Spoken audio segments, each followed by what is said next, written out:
एक कॉलम है, इससे एक बीम जुड़ा हुआ है कुछ इस टाइप। ठीक, पहले मैं लास्ट डे का केस को बताती हूँ जो मैंने क्लास में बताया था। ठीक, ये कॉलम है वर्टिकल वाला, हॉरिजॉन्टल वाला दिख रहा है वो क्या है आपका बीम।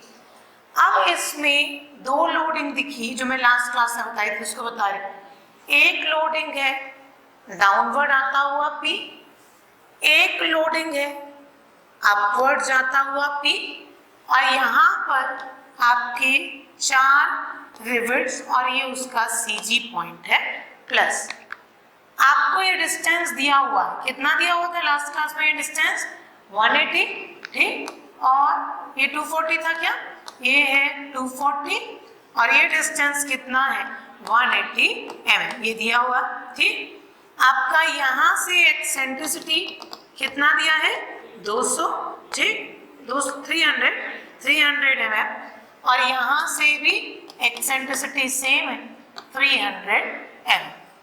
अब जो लास्ट क्लास में नहीं आए थे, पहले ध्यान से इस केस को समझो, फिर इसके बाकी केसेस को मैं बताती हूँ। ठीक, अब इसको समझते हैं कि इसमें कैसे हम रिजल्टेंट स्ट्रेस निकालें।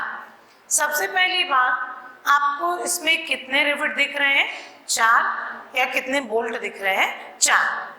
क्वेश्चन में ये बोला है कि सबसे हाईली स्ट्रेस्ड जो बोल्ट या रिवेट है उसमें रिजल्टेंट स्ट्रेस कितना होगा।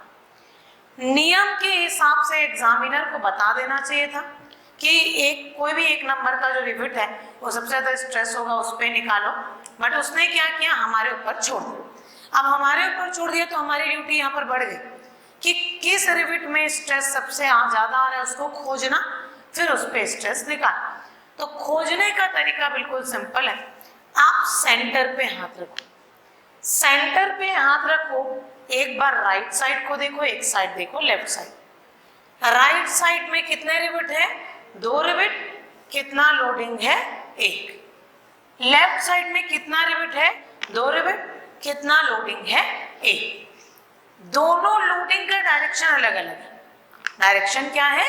अलग अलग, बट दोनों लोडिंग की वैल्यू क्या है? सेम।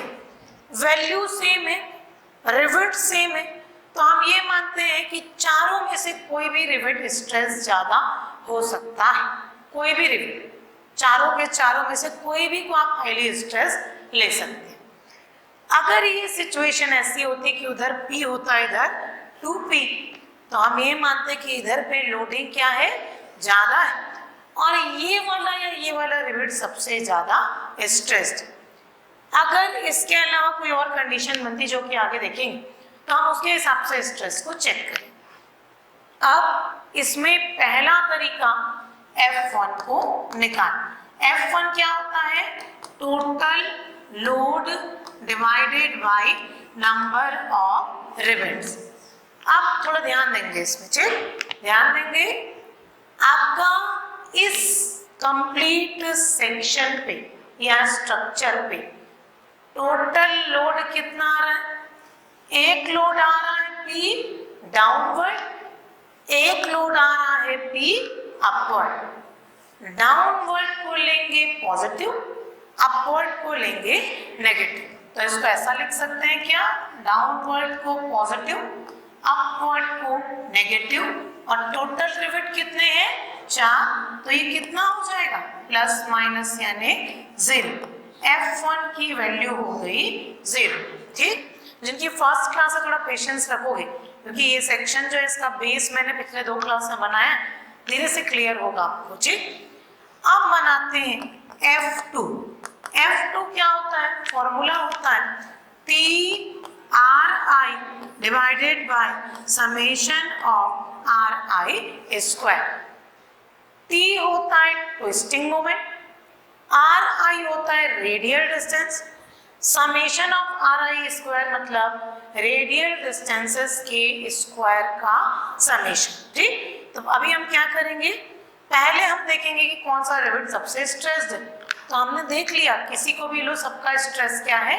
सेम। मान लो मैं इसको लेती हूँ और मैं इसको ऐसा करके बोल्ड कर दूँ, तो ये रिवेट नंबर मान लो मैंने ले लिया 2। कि टोटल इस पे ट्विस्टिंग मोमेंट कितना है।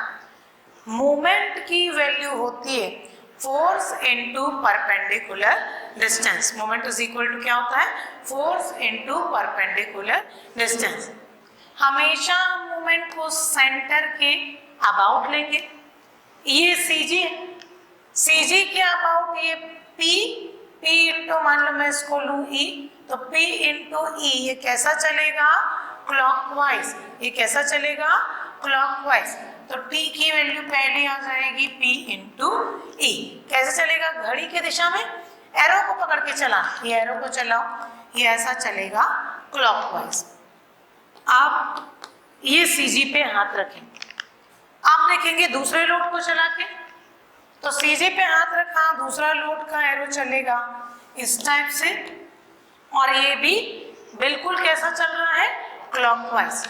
दोनों घड़ी की दिशा में चल रहे हैं, तो क्लॉकवाइज है तो पॉजिटिव लो, एंटी क्लॉकवाइज है तो नेगेटिव। तो हमको दिखा कि दोनों क्लॉकवाइज हैं, तो दोनों आ जाएगा P इंटू ई। दोनों का डिस्टेंस सेम है तो मैंने दोनों को E ले ली, ठीक। तो ये आ जाएगा P इंटू P इंटू 300। ये किसकी वैल्यू हो गई, T की। अब रेडियल डिस्टेंस की बात करते हैं। रेडियल डिस्टेंस मतलब ये वाला, ये कितना हो गया आपका R। रेडियल डिस्टेंस निकालने के लिए कंसेप्ट बिल्कुल सिंपल है। मेरे को ये वाला डिस्टेंस निकालना, मैं ये रिविट को मैं फिर से इसलिए समझा रही हूँ, 2 दिन की छुट्टी में भूल गए होगे अगर रिवीजन नहीं किया, और कई स्टूडेंट्स जिनकी आज फर्स्ट क्लास है उनको ये बेस क्लियर, ठीक। ये R निकालने के लिए मैं क्या करूँ, ये रिविट को ले लूँ यहाँ पर, ये CG और ये डिस्टेंस है R निकालने के लिए सिंपल ट्रिग्नोमेट्री लगाते हैं। ये डिस्टेंस क्या हो जाएगा y, ये क्या हो जाएगा x। अब ये y डिस्टेंस कैसे निकालोगे, तो ये टोटल कितना है 240, तो y कितना हो जाएगा 120, तो ये हो जाएगा 120 mm। ये है 180, तो ये क्या हो जाएगा सेंटर से डिस्टेंस 90, और इससे जब हमने r की वैल्यू निकाला तो पाइथागोरस थ्योरम लगाओ, कर्ण का आधार स्क्वायर इज इक्वल टू लंब का आधार, लंब स्क्वायर प्लस आधार का स्क्वायर, ठीक। आपका perpendicular square plus base square is equal to hypotenuse square, Pythagoras theorem लगाए, तो ये आ जाएगा 90 का स्क्वायर प्लस 120 का स्क्वायर। आर की वैल्यू कितनी आई थी, कल निकाला था लास्ट क्लास में, कितना आया था आर का वैल्यू 150, 150, ठीक है। आर की वैल्यू इतनी आई थी, ये इतना आ गया आपका m। अब कुछ नहीं करना है, हमको सब्स्टिट्यूट करना है F2 में, ठीक। F2 में सब्स्टिट्यूट करने के लिए सारी वैल्यू दी है 2PE, R दिया है 150। अब मेरे को ये बताओ, नीचे में लिखना है हमको summation of R square. Summation of R square होता है जितने भी रिवेट्स हैं सबका सेंटर से रेडियल डिस्टेंस, तो ये सेंटर से ये रेडियल डिस्टेंस हो जाएगा R1, ये R2, ये R3 और ये R4। आपको दिख रहा है कि सारे रिवेट्स सेम डिस्टेंस पे हैं। कैसे दिख रहा है, सबका x डिस्टेंस कितना है 90 mm, और सबका सेंटर से y डिस्टेंस कितना है 120 है। तो मैं सबका निकालने के बजाय, क्योंकि सबका सेम, उसको क्या कर दो 4 टाइम्स, तो ये हो जाएगा 4 इंटू आर स्क्वायर, तो कितना हो जाएगा 150 का स्क्वायर। 150 ही आया था, ये 150 था, ठीक। अब ये F2 निकल गया। अब आप F2 की वैल्यू निकाल, F2 की वैल्यू निकालोगे, कैलकुलेट करोगे, तो ये कितना आएगा आपका P, कितना आएगा P। अब क्वेश्चन ये आता है कि हमको क्या निकालना है, इसका रिजल्टेंट स्ट्रेस। रिजल्टेंट स्ट्रेस का फॉर्मूला होता है F1 square plus F2 square plus 2F1 F2 cos theta. हमको इसमें जरूरत थी थीटा, किसकी जरूरत थी, थीटा। बट थीटा की वैल्यू को निकालने से पहले देखो क्या इसको निकालना पड़ेगा या कहीं से ये 0 हो जाए? तो बिल्कुल सिंपल कंसेप्ट है। F1 क्या हो गया आपका 0, F1 क्या हो गया 0।